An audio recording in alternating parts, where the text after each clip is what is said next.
ke sini. Fokus. Fokus.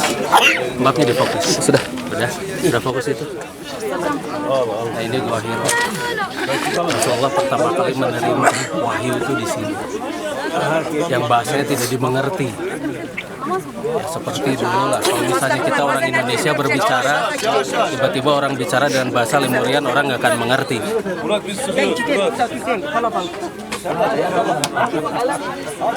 Tapi ini bukan berhala, sekali lagi ini bukan berhala. Jangan memberhalakan Gua Hiro, karena ini adalah sejarah, kita napaktilah sejarah. Bagaimana di batu yang sangat besar ini ketahuan oleh Rasulullah, di sini ada gua, ketahuan aja.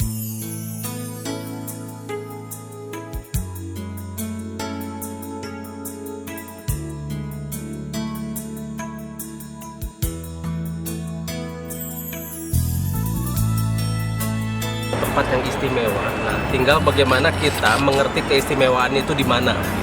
Kenapa Rasulullah itu memilih di sini dan kenapa di sini itu sampai bisa istimewa. Nah, ini yang harus kita teliti dan ini yang sebetulnya harus kita upayakan untuk mengerti. Karena Islam itu adalah jalan selamat. Islam itu aslamu selamat. Jadi kenapa kita selamat? Karena kita mau berpikir, bukan hanya sekedar di mulut dan di tenggorokan saja. Jadi apa yang kita doa di sini itu bukan hanya doa di mulut dan sampai tenggorokan. Padahal tubuh kita itu secara molekular bisa berdoa. DNA kita itu berdoa. DNA kita itu berzikir pada Allah. Tapi sampai sekarang kita tidak pernah bisa merasakan DNA kita yang berzikir itu.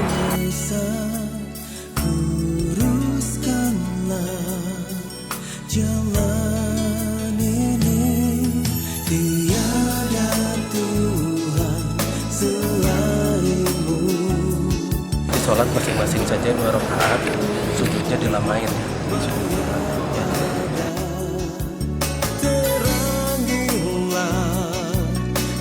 Kita akan ngerti betul bahwa apa yang kita lakukan hari ini bukannya sekedar jalan-jalan. Kita akan ngerti bahwa yang kita lakukan itu seperti yang Rasulullah lakukan, dan kita akan berlaku seperti yang Rasulullah lakukan. Jadi memanfaatkan tubuh sebagai khalifah. Jadi bukan hanya sekedar kesini, jampe-jampe, baca-baca, selesai. Nah, di belakang Akang, itu Jabal Uhud, panjang sampai ke sana. Dulu ketika berperang, sekian ratus pasukan mampu mengalahkan ribuan pasukan yang diperkirakan 3.000 lebih, dan pasukan Rasulullah itu hanya 700, kurang malah. Nah, mengapa bisa menang? Karena posisi mereka di ketinggian.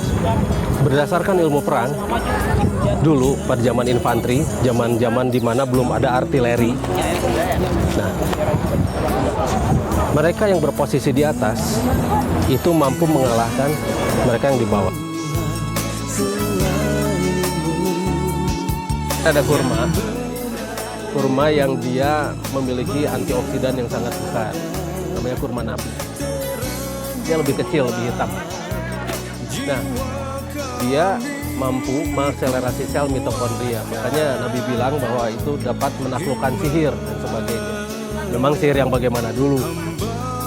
Sihir-sihir yang inilah, yang KW-KW 3 itu insya Allah bisa. Tapi kalau KW 2 ke atas belum tentu.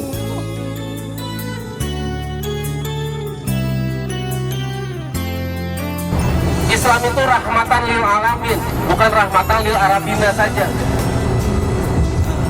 Seluruh alam semesta.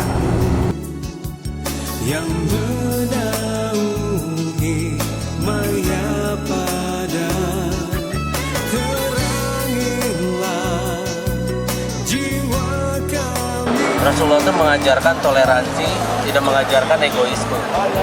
Rasulullah itu mengajarkan meleburkan diri dengan lingkungan dan menyesuaikan dengan lingkungan dengan lembut, bukan dengan kasar. Ada sesuatu yang hilang di sini, sesuatu yang tidak ada, sesuatu yang harusnya itu dipertahankan oleh umat Islam seluruh dunia. Pertama, perdamaian, toleransi, terus menurunkan ego, memaklumi orang lain itu sudah tidak ada. Karena pengertian sabar itu adalah dari memaklumi orang lain.